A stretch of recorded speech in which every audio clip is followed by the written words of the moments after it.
All right, hey, good morning, folks. We're going to do some more artwork today. Give me a hot second here to check in on my signal, make sure everything's coming through clear, and then we're going to get to work. So I'll bore you here with my intro real fast before we get into the meat of it all. My name is Phil Kearney. Hi, I create role-playing games. I illustrate them and then I publish them online. I illustrate them. Sounds like my signal is coming through loud and clear. That's the first start to success. I've been a DM since 1987. I've been a freelance illustrator since 1999, and I've been an Eberron enthusiast as a forever DM since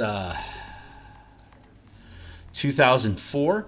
And I've been creating content for Dungeons & Dragons 5th edition since 2018, but I have not yet done anything on DMsGuild for Eberron specifically. So we're creating an adventure. It's called Crystals of Mabar. It's for 7th and 8th level characters. You're fighting demons, necromancers, and undead in the Carnwood of Carnath on the continent of Corvair. We've play-tested this. We had a couple of different DMs other than myself play-testing this. We sent it off to get edited, came back, did the page layouts, and now in all the gaps on the pages that don't have text in them, we're now populating with art. So if you think this stuff is cool, like, subscribe, hit the bell icon for notifications so when we're live in the future. Thanks a lot for subscribers. We're above 600. Thank you. Let's see. Here's a bunch of books I've already created on the DMsGuild. Here's my Discord community to talk about the stuff that we build. Support me on Patreon if you want, but honestly, if you're a 5e enthusiast, check out my works. They all have free previews, and if you think they're cool, pick them up. So let me drop this down here to get it out of the way. This book cover we made back around episode 40. You can jump into the Wayback Machine on the playlist to check that out. But right now, we are continuing to work on the City of Sharn skyline. So I'm pretty happy with the foreground. We took care of the floating citadels last night. I'm pretty happy with how those look. Now we have one building, two buildings. Yeah, this building, and this building needs what we call a topper treatment, putting some color on the top of it and then reflecting that color down the side of the structures. We added in a little bit of color into some of the windows last night off screen. And so once we get these three toppers done, then we'll move on into the foreground. This scene is viewed through a window of another office where Rahim Align is seated and offering your characters a plot hook to go find out what's going on with necromancers in the Carnwood of Carnath on the continent of Corvair. So we're going to drop Rahid out of the way, get that frame out. This alone will end up being decent stock art, I think. So obviously we're going to have to build out some stock art pages, but we won't worry about that today. It is something I'm thinking about, though. Okay, great. So let's get after it. Let's see. We got the right dome. That's the foreground stuff. Let's see. Where do I want to be? Right. There's a building over there.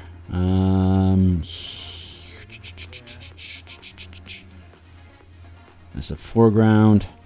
Here's our back line. Thank you. Let's drop down here. Here's our right-hand side. Here's our middle. Here's our left. And background in general here. This is where I want to be at, right here. All right, so let's then go up to... I can still hear myself a little bit. Maybe I want to tweak the volume a little bit more. No, actually, I can probably turn down this a smidge, so that'll probably help. Get that echo out of here. Let's see, let's go up to our references. Let's grab some rooftop color. We'll just grab this one, just for the lulz. It's got that gold look to it.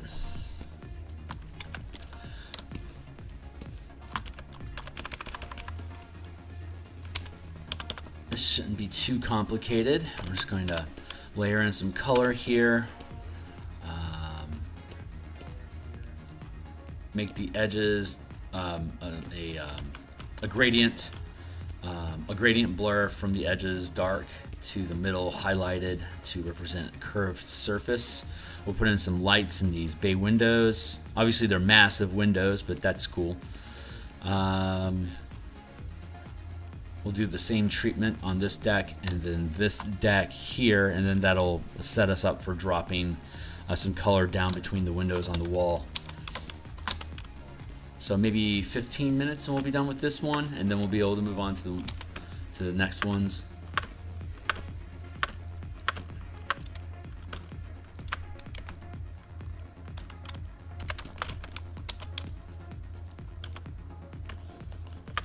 Let's put a cut right here so we can copy, paste, free transform, flip horizontal.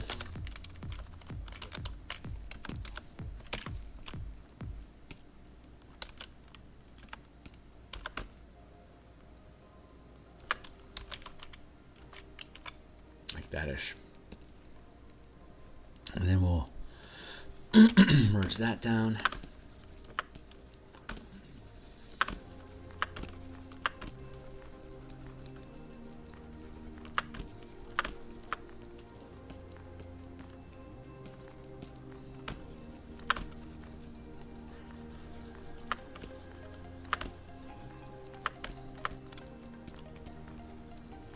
The actual adventure pages, like where each like room and on a map, etc. The amount of information on the page is pretty tight for the most part.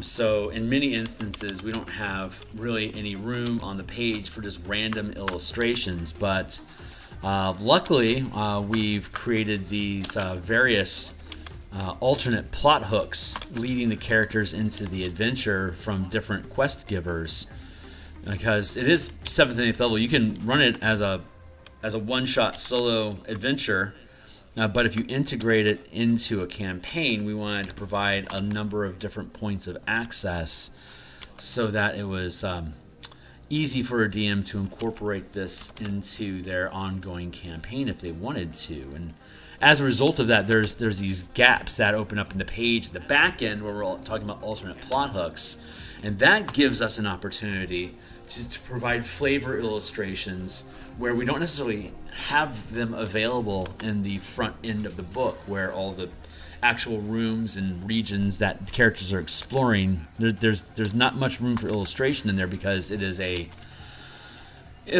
compact document.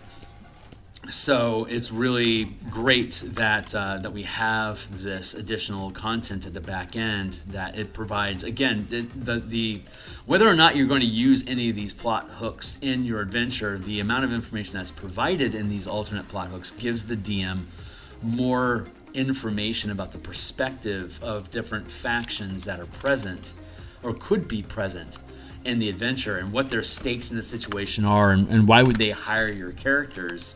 So if you don't choose that plot hook, you can still understand their mentality if you wanted to include NPC adversaries in the adventure to further challenge the players.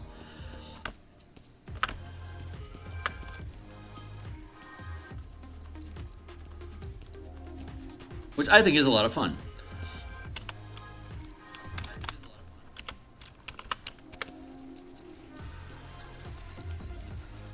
So the appendices are often resources anyway, so we're just really leaning into that resource idea and having this be a flavor text region, basically. I mean, a lot of the alternate plot hooks are flavor based anyway, but more to the point is that by putting illustration in relevant to the plot hook and the different locations throughout the adventure, it adds more more narrative information about those locations on top of the motives of the NPCs that the characters are going to encounter. You see how that works? So I'm really happy with this decision that was made to make these alternates. It's kind of like in a good dungeon, like they call it Jacques Wayne, the dungeon these days.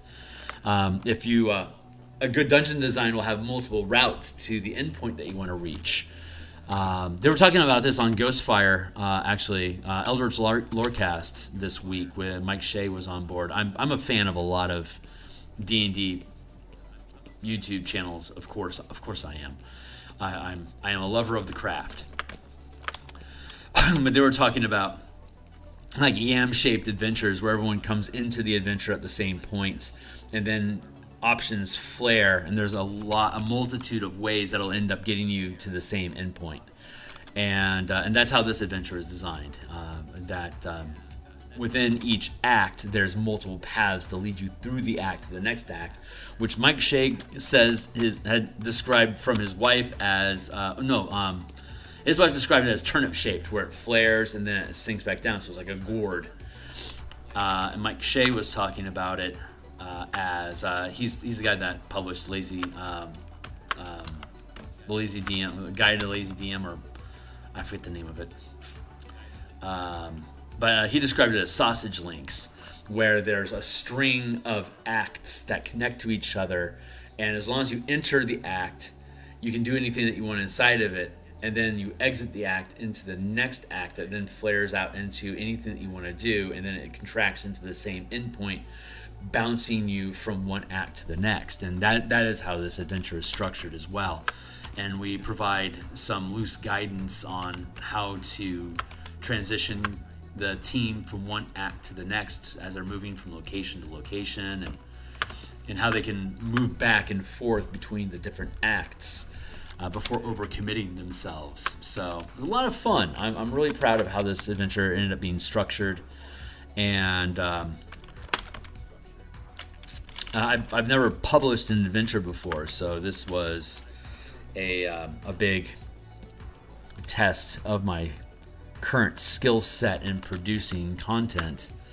And boy, designing an adventure is so much more involved than creating a supplement for character and DM options, because basically, as long as you just have a logical flow and know how to alphabetize things, you can generally create supplements that are lists, like new hazards and terrains, for instance. Great. Create a consistent idea of how hazards and terrains can work, and then create a bunch of examples in alphabetical order, and now you have a supplement about hazards and terrains. It's very straightforward and relatively easy to do. Compare that to, I'm going to grab this color here as an underbelly lighting for this. Yeah, that feels right. Let's do that.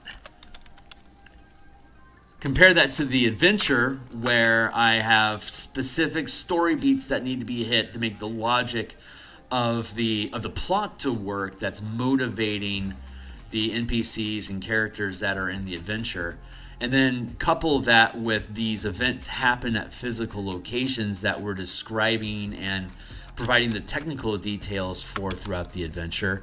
And then stack on top of that there's visual assets like the map, that characters will be interacting with NPCs, or like fighting them in a battle arena, sort of 5-foot square grid depicting your character's movements during combat. So the information of each region that the characters can be exploring things has to have both the information about that region, the visuals of the map of that area that they're exploring for reference, and then all the motives that are going on inside that area that are relevant to that region. That all has to be in the same physical location of the book itself. It has to be condensed into that area, so it's all self-referential, which we've managed to do for the entire adventure. So I'm really proud of the organization of the work. It was so much more effort than I realized it was going to be, because I had never made one before. So how was I supposed to know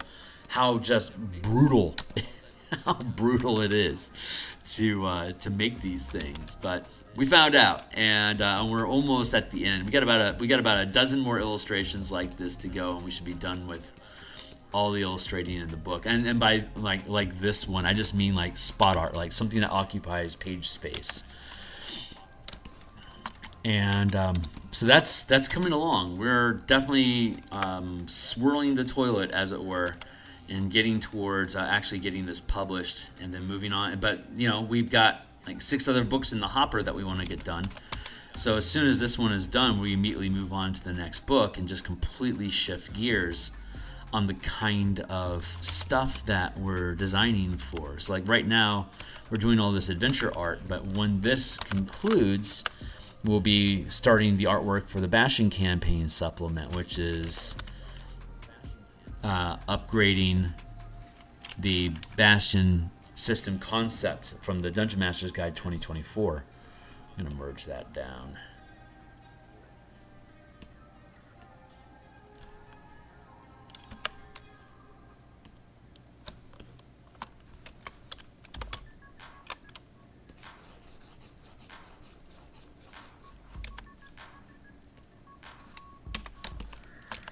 Probably want to put this in a separate layer. Now, free transform. That should be snug. Free transform. Also snug. Good. Just a little bit of color here and there. It helps.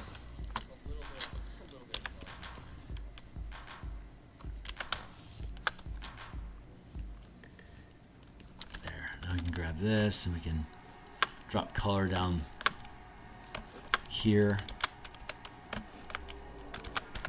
If I can hit my mark, thank you.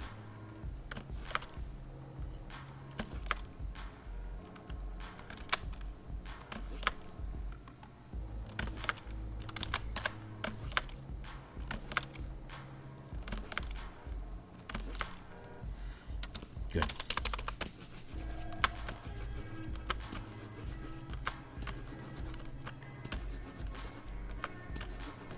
Like that. I'm just smudging it because the depth of the tower drops into haze here in the background. I don't need to do an intense amount of detail. I'm grabbing this, dragging these little strips of color down to help separate. It's a common theme that we have in the towers here.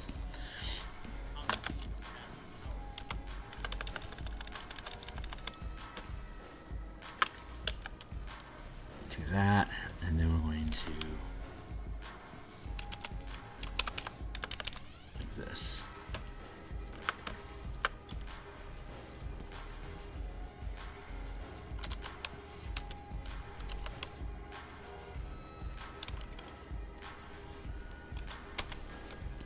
Yeah, that feels pretty good.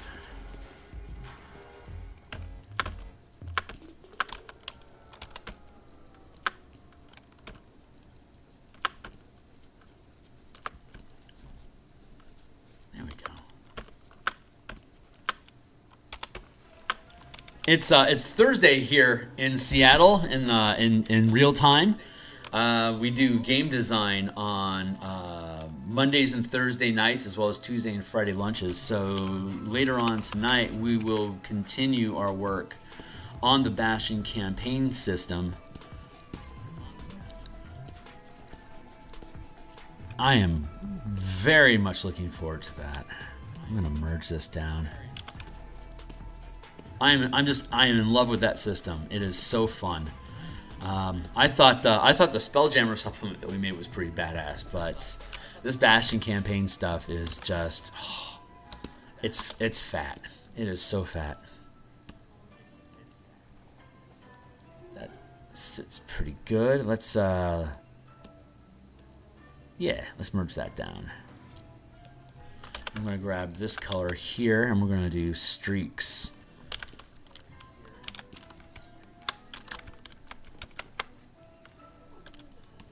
Bah, wrong button. Let's do that. I'm gonna hit save real quick before something goes wrong. Sometimes things go wrong. Everything's okay so far. This is a bulky file, dudes. Let's back out a little bit. Let's do that.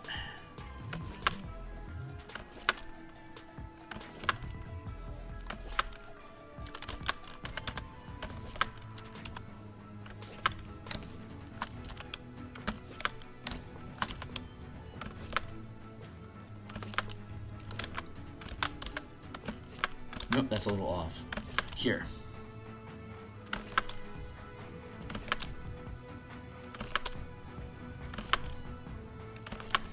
Hey, what's going on, Gabby? Day is going really, really well. Thank you. We're very close to done with this. At least with all the buildings. We still have to do the office in the foreground with Rahid. Rahid Malign. What a name. What I love in particular, there's a lot of things I love about this adventure, but something that I personally think is fun is since this is happening in Karrnath, right? Karrnath. There's characters. There's two significant NPCs in the adventure. Karen the Enchantress, which is Karrin, and then there's Carl, and that is Karrl. So I like that we named people, that we use the Karrnath spelling to reflect the spelling of people's names that are born in Karrnath.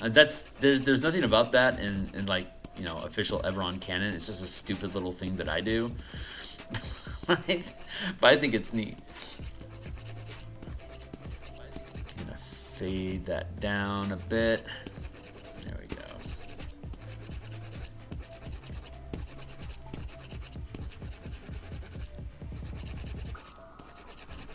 This is a 10% eraser that I'm using too, and I'm starting at the edge and then I'm working my way towards the middle so that the center is more highlighted than the sides. That's how we've been. That's the language that we're using to express curve, like the roundness of the tower. Most of these towers are round,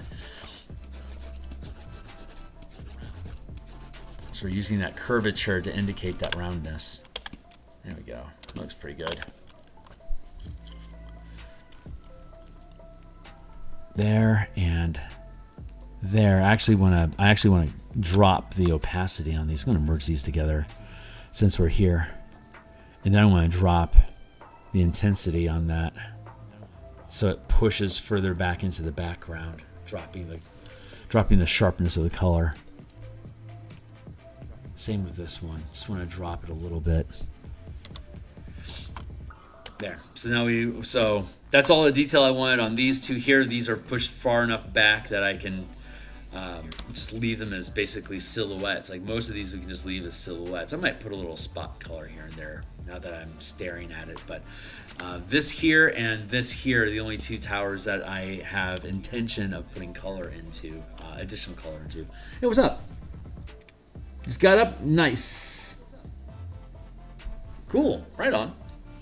Eberron's good stuff. There's so much good stuff inside Eberron. Let's grab another. Let's grab this one. This one's resonate, and it's probably the same color. How about you? Yeah, there's a lot of this goldish sort of value that I'm pulling from the references that we have. I don't necessarily hate that, but let's grab. See, it's all got this gold going on. A lot of gold. This one feels good. That's probably copper.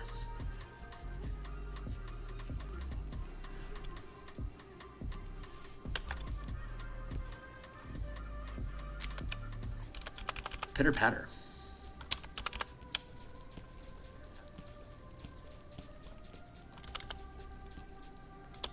So yeah, we'll have this skyline finished up today for sure, and we'll start working on the foreground.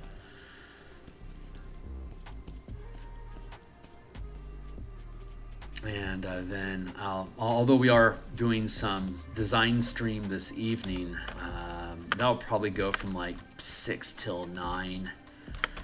And then I'll be able to use the rest of my time to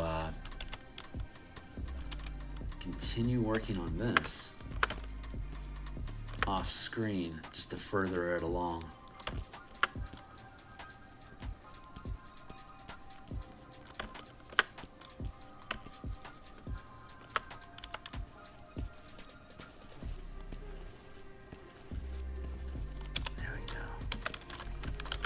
Paste, transform, flip horizontal. Bloop. Slide this on over.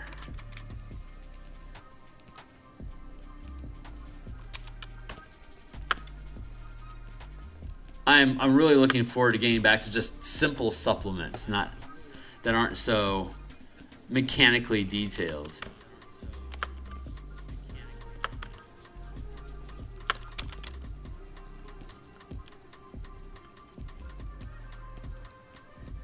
This is, having done this, like the intensity and precision and design that's necessary to make all the components fold together is really, I think, has been advancing my my game. I think, how to put it? I think I've gained some levels in skill as a result of having worked on this project. And I think all of those skills are just going to directly translate into all the other supplements that I create moving forward. So I don't think I'm going to be doing another adventure like this anytime soon. There are other Eberron adventures I think would be fun to publish, but the amount of work that went into this, I'm going to set down adventure creation for a little while and get into more 2024 content like the Bastion campaign and the martial power system and updating the color mana system. These are all glow ups that we're going to do to help further the 5e game engine. I think that holds a little bit more value than another adventure.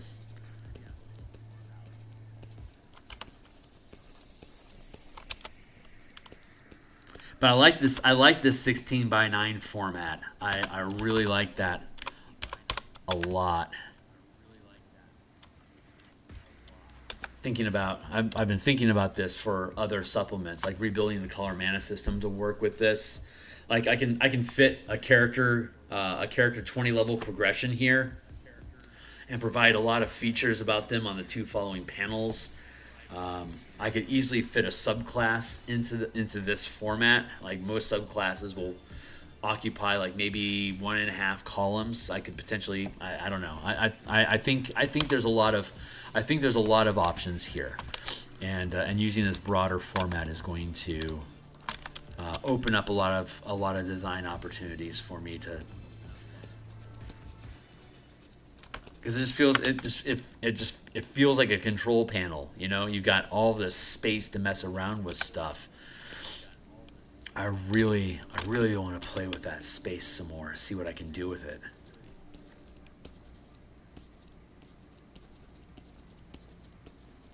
I'm not going to reformat the Spelljammer book because we just released that, and there are a couple things I need to change about Spelljammer to be compliant with 2024. Like the catching your ship on fire, I can be implementing the burning hazard that they introduced in 2024. Like that actually, I think, works well. I was actually thinking in that direction when I was making the on fire, the ship fire rules, but there wasn't any real precedence about ongoing fire damage. But now that they introduced the burning hazard, it completely folds in, so I get to rebuild that. Healing, hit point repair, hit points per spell point has effectively doubled in 5e24. So that means I can upgrade the amount of hit points that are repaired to your ship when you're using spells to repair your ship in Spelljammer. The changes to grappling and restraint using ability checks instead of saving throws, that's going to warrant a little bit of change in language. But for the broad scope of that project, I don't need to change anything about it. Just a couple tweaks here and there. Quality of life improvements. That's not a huge priority, but it's something I'm thinking about. That feels pretty good. Let's add this in.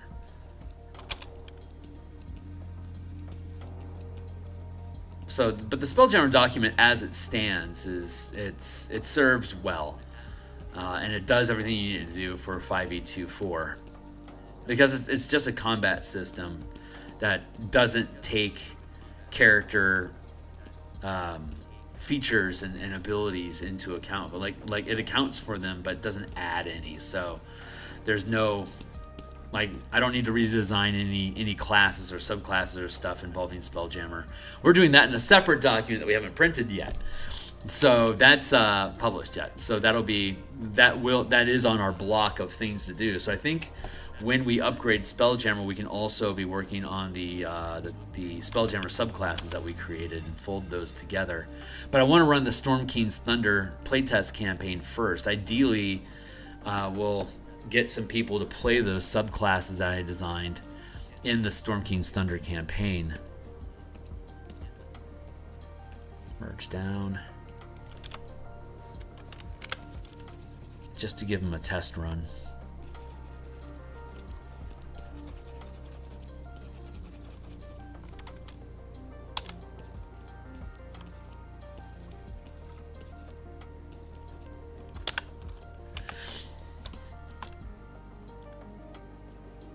That feels pretty good. So far, so good. So what?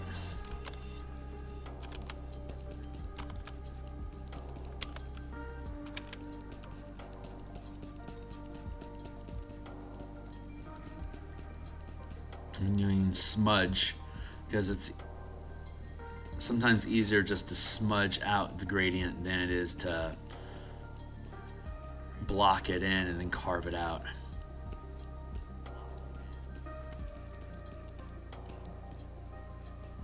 There, like that.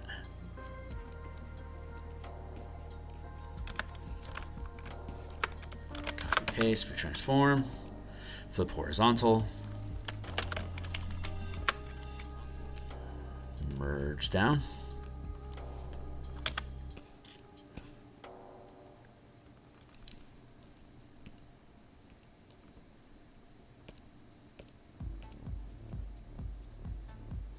Drop the opacity a little bit there. I'm going to do the same here.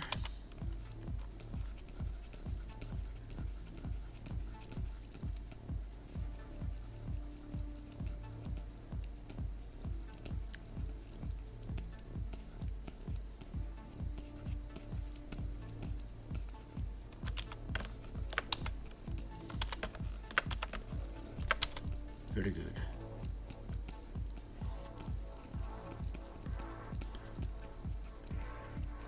There we go.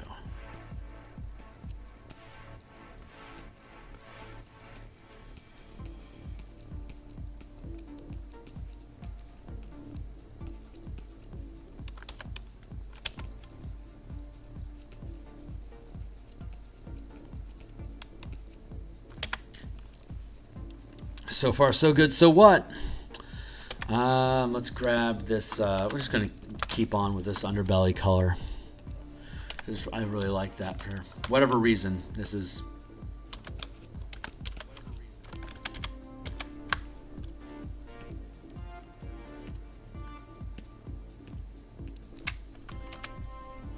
Merge that down.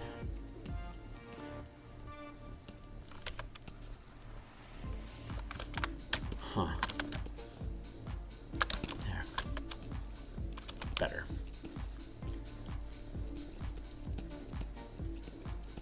Just like that.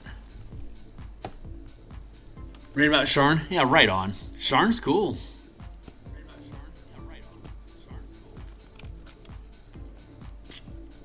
Sharn is like a miniature Ravnica.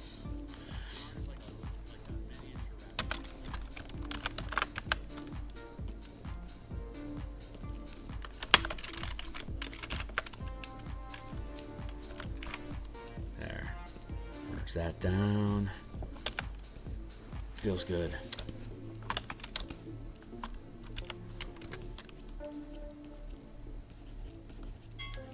Timely timer, keeping track of time. Thank you very much. How are we doing anyway?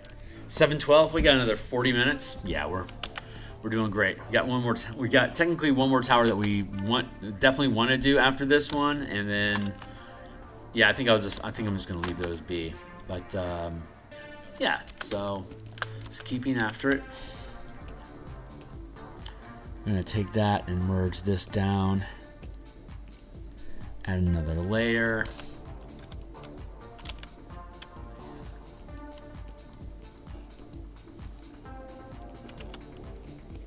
I got a new chair, so I don't have the squeakiness going on when I have to flop around. Ironically, I'm not flopping around nearly as much as I used to. something about this chair encourages me to sit more still than the other one did, and it's not noisy either. It's one of those chairs that you have to that the back of the chair attaches to the sides, like the armrests. The armrests attached to the seat, and then the back attaches between the two armrests to the armrests. So the armrests are required, and I like to sit. I like to sit cross-legged in my chair a lot. It's horrible for me, but I like to do it. And with the side rails on this chair, I can't. So my body's angry that it doesn't get to rest the way that I like to. But ultimately, I think it's going to be probably healthier for me.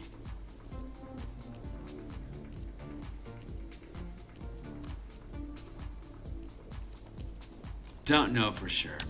That's what I suspect.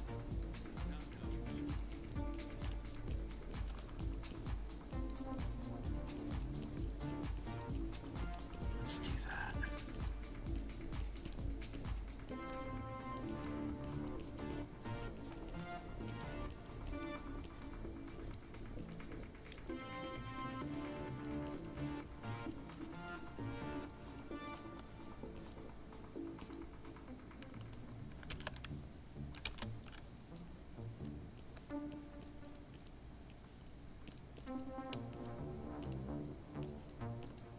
We're 8th level now in the mega dungeon. The team killed off the face spider nest that had been harassing them basically since 5th level.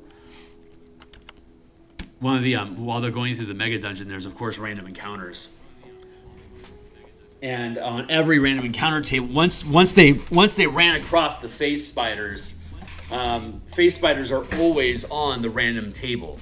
So if they're going to get hit by a random encounter somewhere inside the dungeon, since phase spiders can just wander around the ethereal plane until they find something to drop into reality and eat, it was easy for them to try to snack on the characters. So it was just an ethereal rift that they could walk through to get into the ethereal plane, and it was just corridors of just web tubing. And they only spent a few moments there, ran into a few guardian spiders, killed them, and then retreated.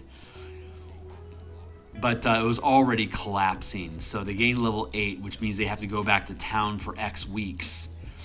And but they've already ran across a couple of Lithid inside the mega dungeon, and one, like, they've actually fought one, and then they've found a couple mounted. The Illithid are using Umber Hulks as mounts, so they ran across a couple mountings and some dead Umber Hulks with saddles.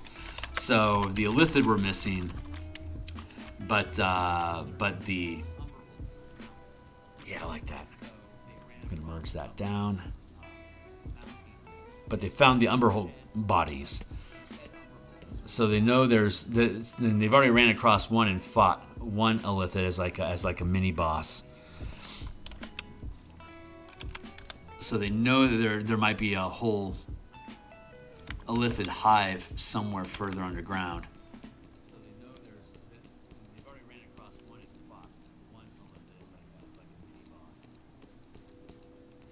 But the Illithid were fighting the phase spiders too.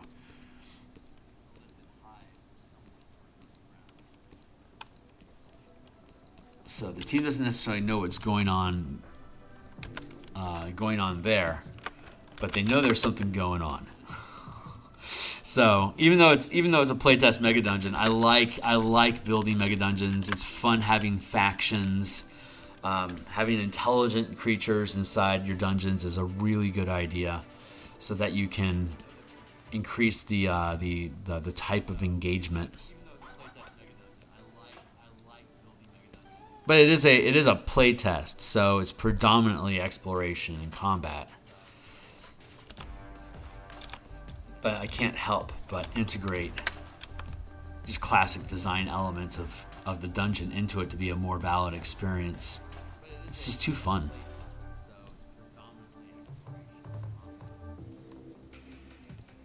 the thing is, dungeons are a lot of work up front because there's all the design and like mentality and philosophy and intent that goes on with like why was this structure built in the first place. But once you have all that figured out, dungeons just run themselves. There's very little that you actually need to do to make them work once they're built. It's just building them is the pain in the ass. Once they're there, they're like I can put in a couple of maps. Like if I can build out a zone and then populate with monsters, some secret passages, and other interesting stuff. Generally, one zone will keep the team busy for at least 2 weeks. So I can build dungeon faster than they can clear it, because we only have a 3.5 hour session that we run each week. If I ran a longer session, I might be hard pressed. I might have to dedicate more of my weekly time to prepping the dungeon. But as it is, it's easy for me to keep pace with it. So it's really, I'm gonna increase the smudge on that up to like 50%. So it's really relaxed. If your rate of production and prepping for the adventure is outstripping the amount of content that your team actually processes during game, then DMing becomes very, very easy, because you get this, because all the shenanigans and BS that you don't anticipate happening has to be factored in as inefficiencies that slow down your gameplay. So you don't need I don't need 3 hours worth of content. I need like 2.5 hours, maybe 2 hours and 15 minutes worth of content, assuming that 30 to 45 minutes of the game is just going to be Monty Python jokes and slapstick.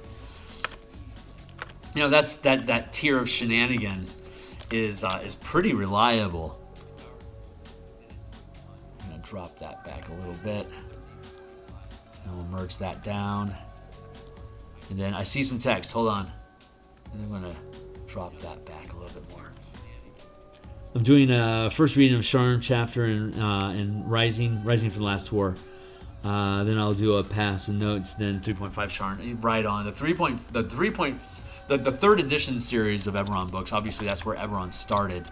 But that was when Wizards of the Coast was still.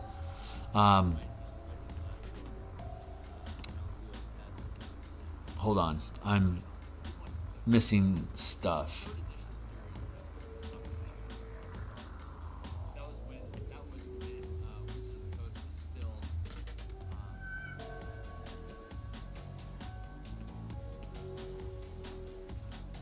Merge down, retransform.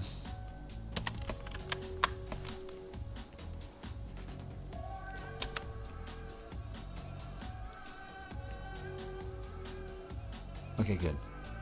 What I need to do is follow through on the windows that I said I was going to do. Yeah, let's grab these.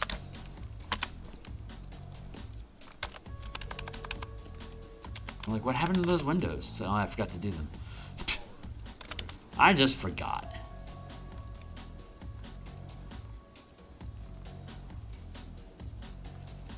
Each one of these windows represents 10 feet worth of space, so this is like a 40-foot wide bay window.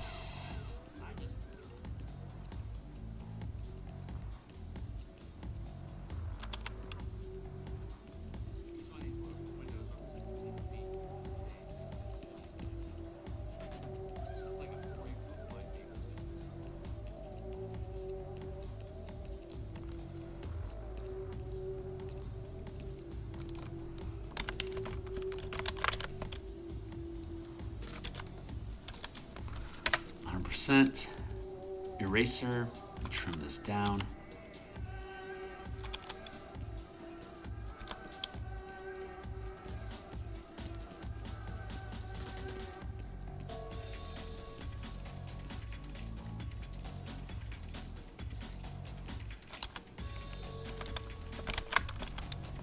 Let's do that.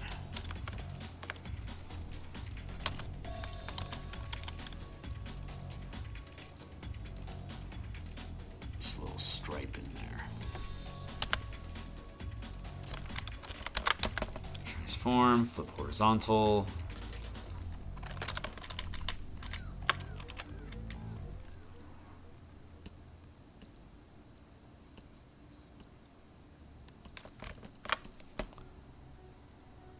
Merge those layers. Drop the opacity a bit. Merge down. There we go. That's all we needed there.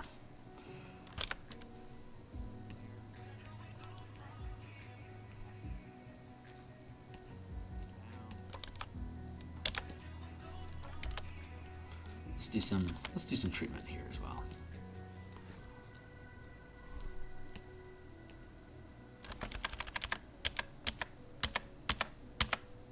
Let's use a different layer. There. Tangent.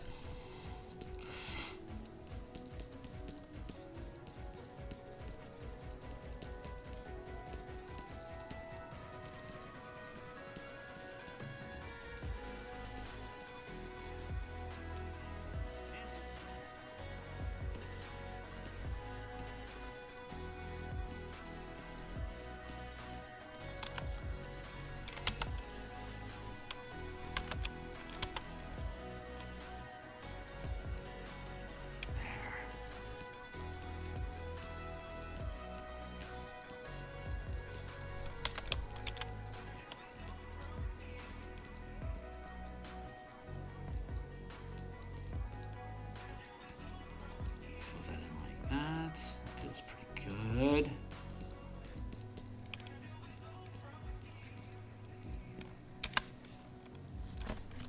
Copy paste for transform. Flip horizontal.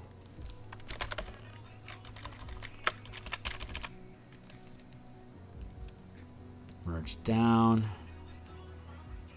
Drop the opacity. Merge down again.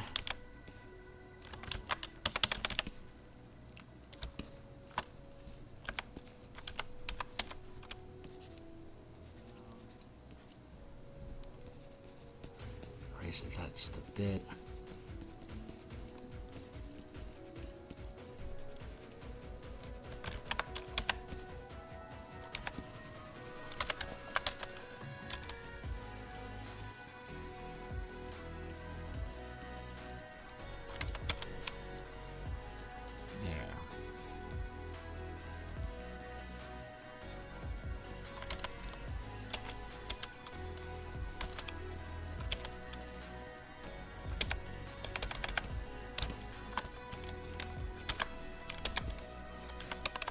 Not 100% on those. 4, 5, 1, 2, 3, 4, 5, 1, 2, 3, 4, 5, 1, 2, 3, 4, 5, 1, 2, 3, 4, 5. Good. Better now. Better, better, better. Good.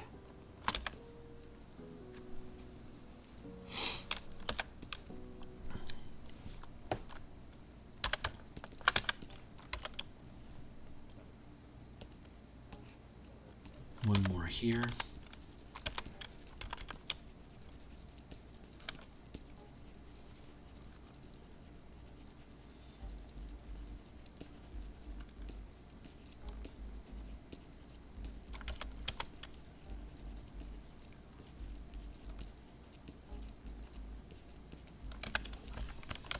Paste for transform, flip horizontal.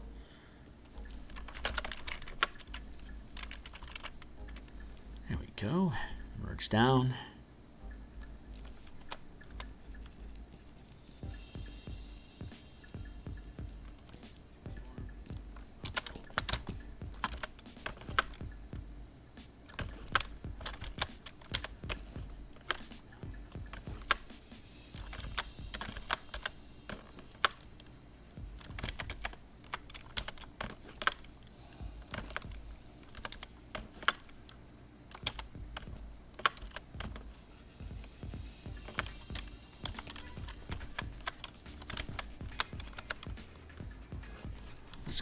those loose into a separate layer.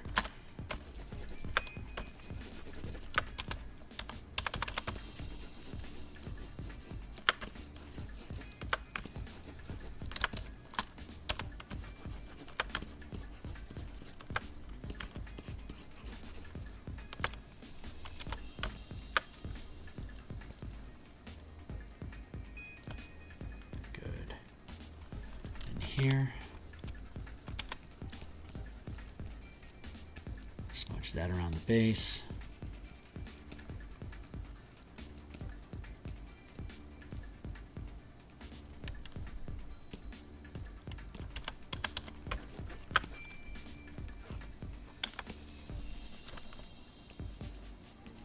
There we go. Merge these down and then drop them back.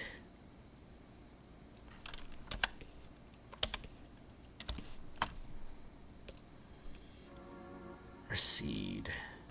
Good.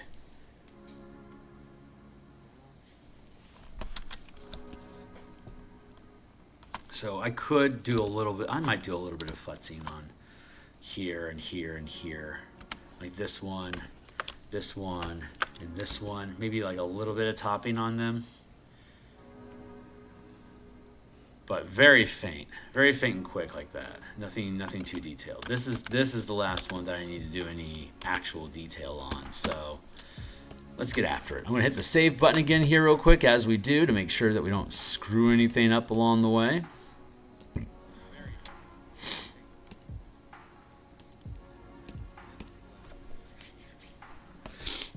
What time is it? 7:30 something. So we got about 20 more minutes left.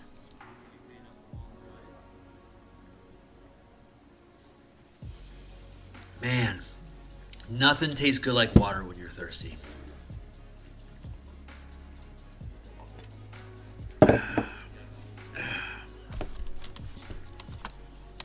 Let's see.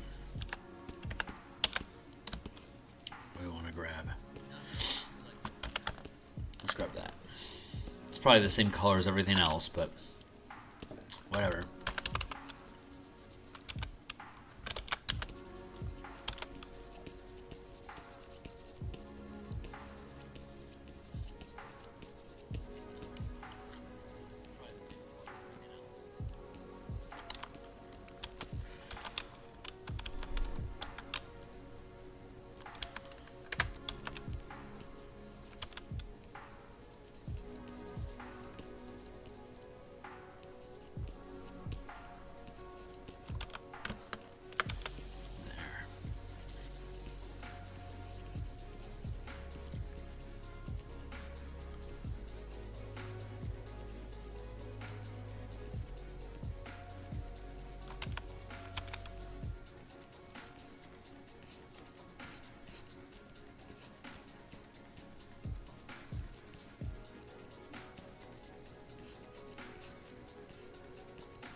Let's see if this works out as intended.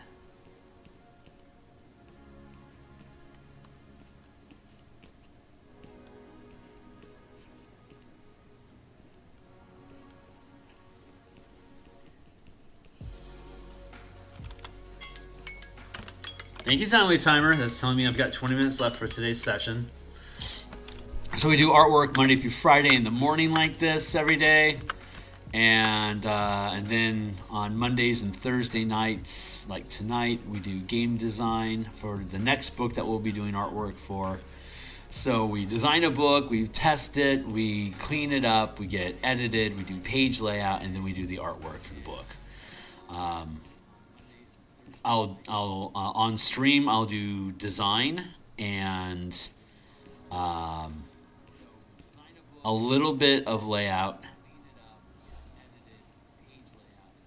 and illustration. The playtesting is on my Discord server, and that is, I generally don't playtest. I don't stream playtesting.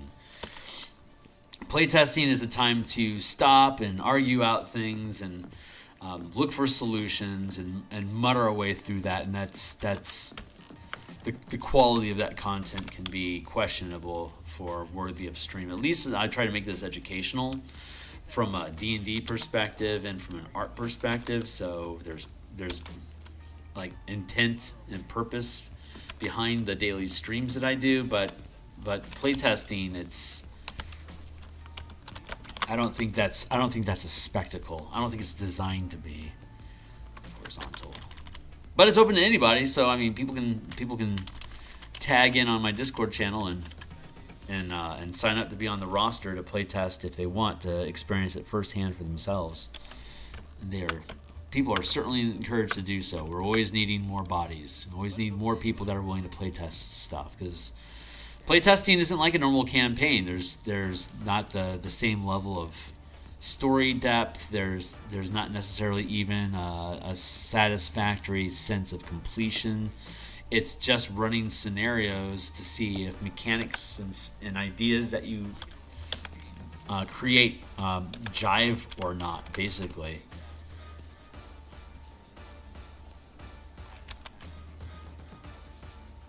So I deeply appreciate the folks that are willing to playtest the ideas that I come up with. Obviously, I give them free copies of the book as playtesters. That's just a side benefit. It's just I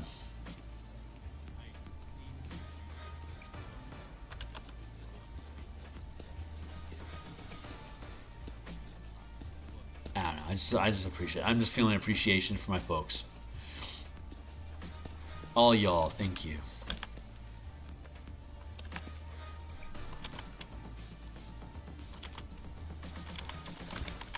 Let's undo that. There we go. That seems a bit more proper.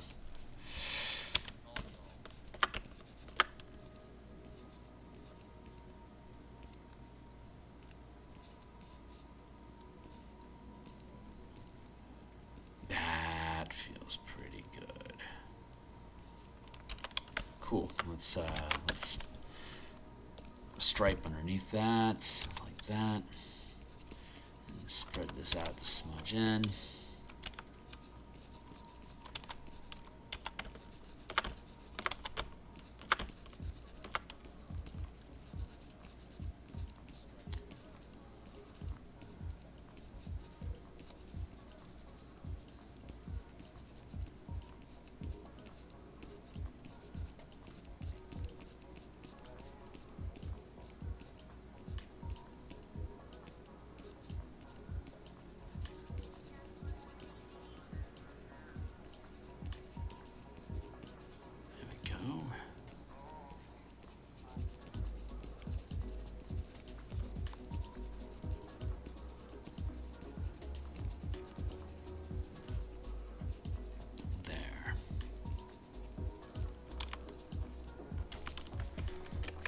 Big 0.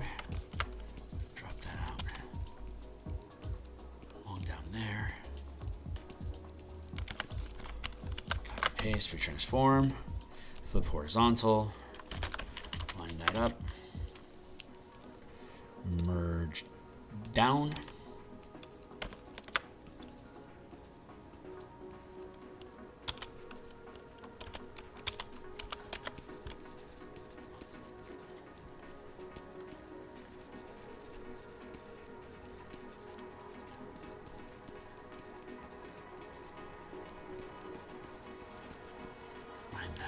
There we go.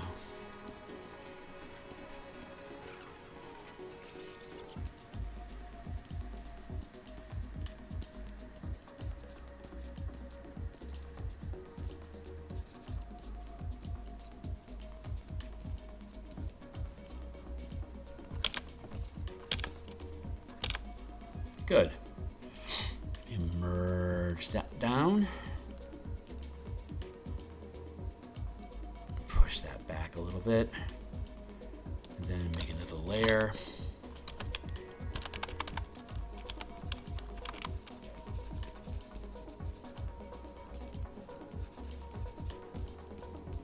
Like that.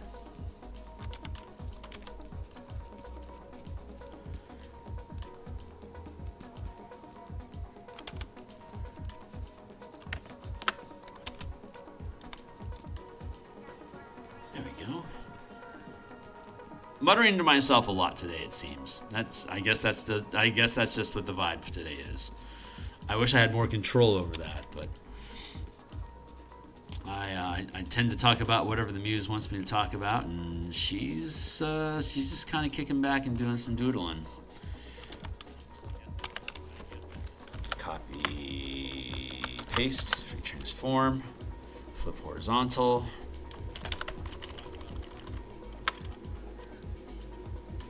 There we go. Merge down.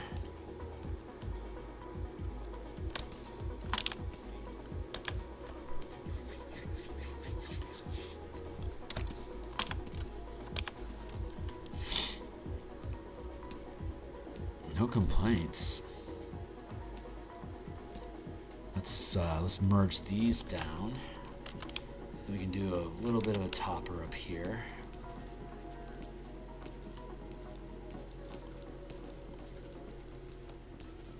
Do a heavy fade on this as well.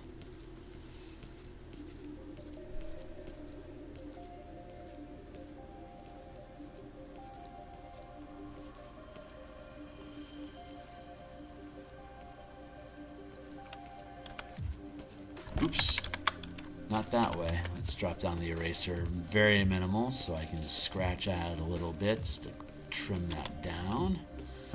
There we go.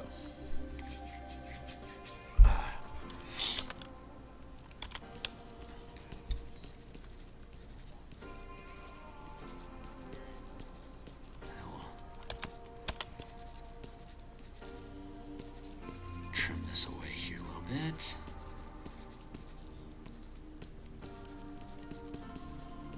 Here. It's basically using the smudge tool to create these gradients to simulate the curved surface of the object, as one does.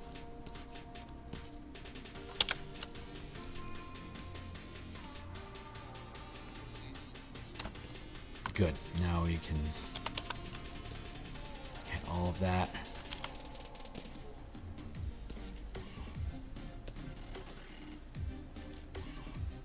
Drop the opacity a bit more.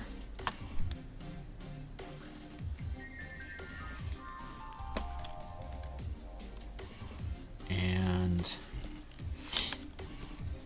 we'll do these side runners.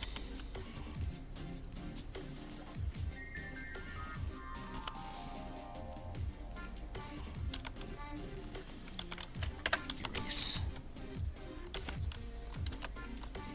Round brush.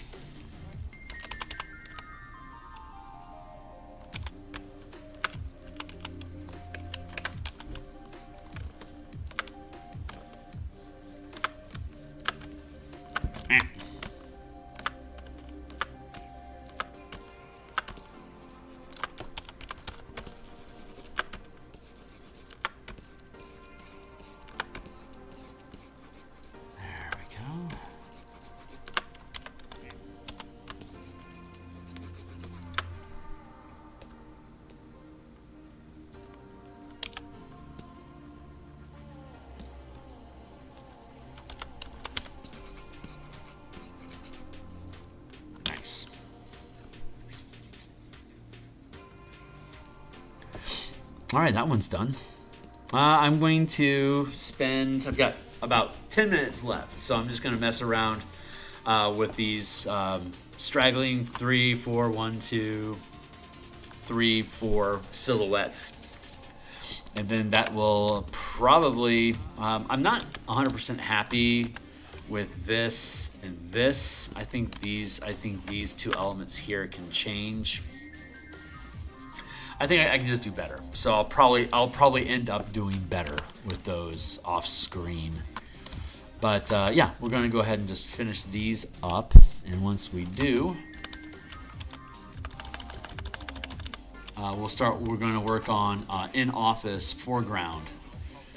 Fixing up Rahid, his chair, his desktop, and then that'll finish the piece. So we'll start doing that tomorrow. I anticipate I might just do it all on my own over the weekend. I've got time this weekend to work on this stuff, and I want to keep pushing the ball forward, so I'm thinking about just finishing this piece off and starting something new on Monday. I'm not 100% sure if that's how it's going to play out. That's currently what I'm thinking.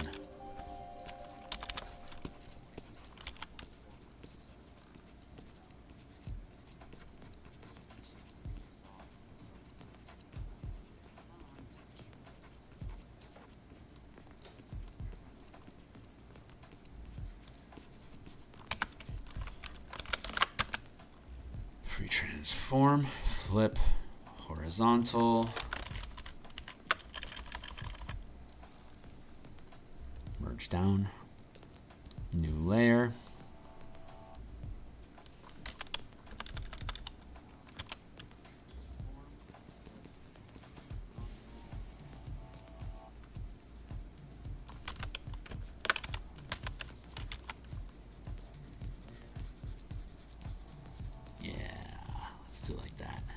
cool. That looks cool. Copy paste, free transform, flip horizontal.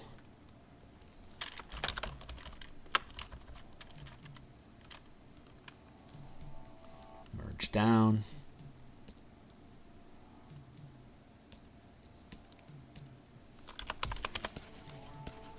Trim it up a little bit.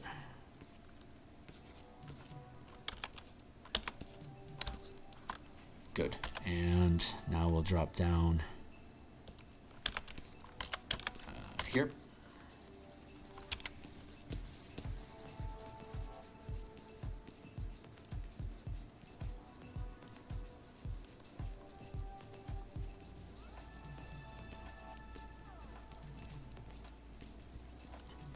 This, the Ader Academy illustration and the countryside meadow picture that we did before that. All three of these were different types of environmental illustrations, and they're all helping develop the language and the architecture of design that I need to be able to create similar works for the Bastion campaign artwork that we'll be doing here on stream after this. So I suspect this is going to get done probably late November.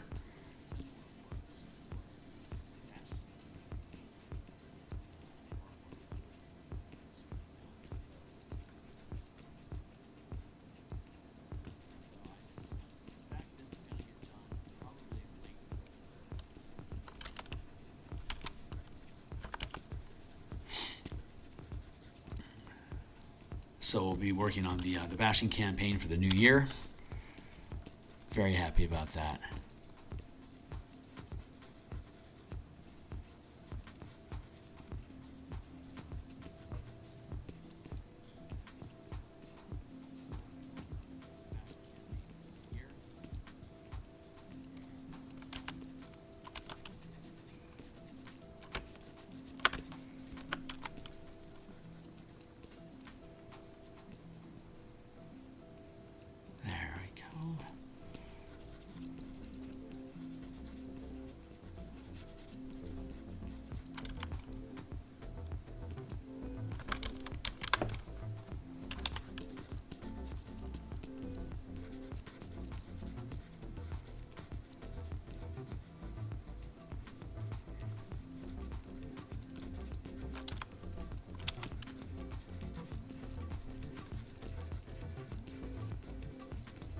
Yeah, that feels pretty good.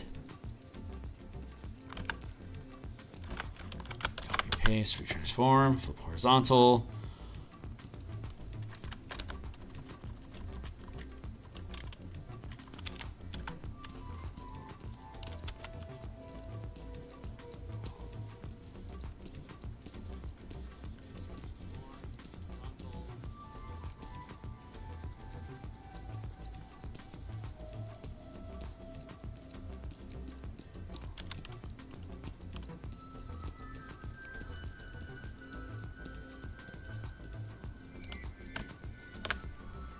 Merge that down.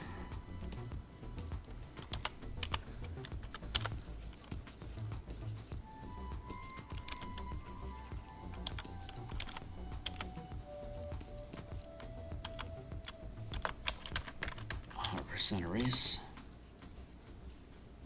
Clean up that line.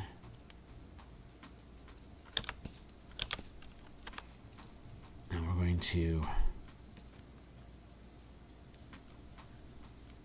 merge down, merge down, and then one more layer.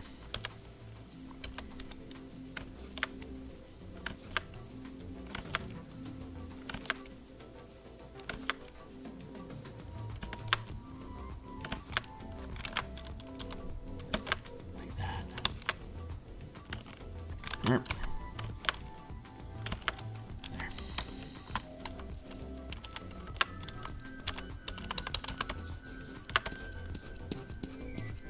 Take that, drag it down. Just using a like 80% smudge brush so I can just basically drag pixels forever if I need to with very little loss of information on the descent. And then come back through with the 20% eraser and erase our way up. Whoa.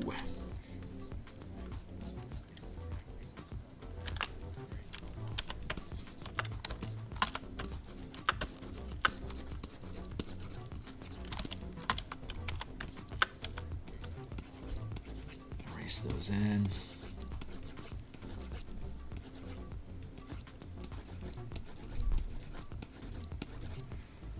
Go. I'm going to merge that down, and now we're going to take the whole thing and drop its opacity considerably to push it into the recesses. I want it very, very mild.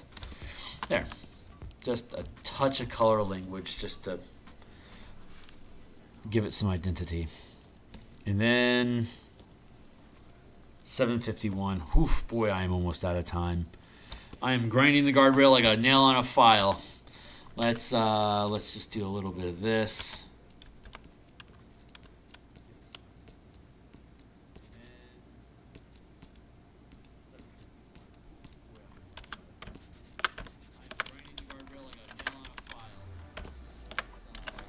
And a little bit of this.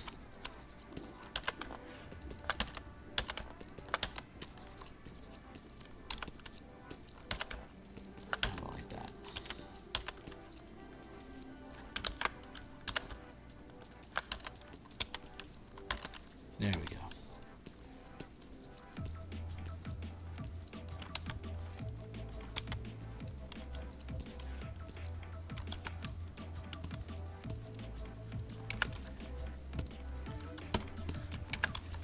Copy paste for transform. Flip horizontal.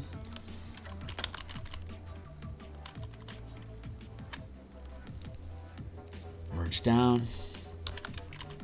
Slide over. Drop the opacity a lot. More. There we go.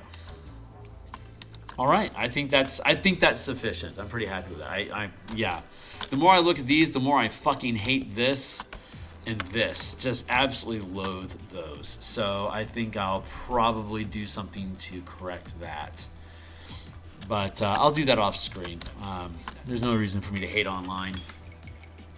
That's my time. So other than those two little snits that I don't like, I'm pretty happy with this skyline overall. It's so I can, yeah. Back line, I can stitch that up.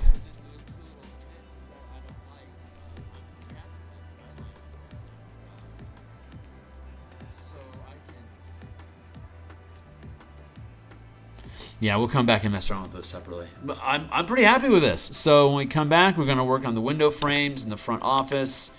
The skyline itself is pretty much done. So now we just get to work on the foreground to finish this up. I'll probably take care of those two little bits over there on the side that I'm not happy with, resolve those, and then I'll probably take care of Rahid tonight in his chair, and then tomorrow when we're back, we'll put some paperwork and tchotchke and stuff on his desktop over here. Maybe make some quick, easy filigree for the window frames. Some filigree for the window sill as well. And then probably call this piece done. It's coming along really nicely, though. I'm really happy with it. I'm really happy with this.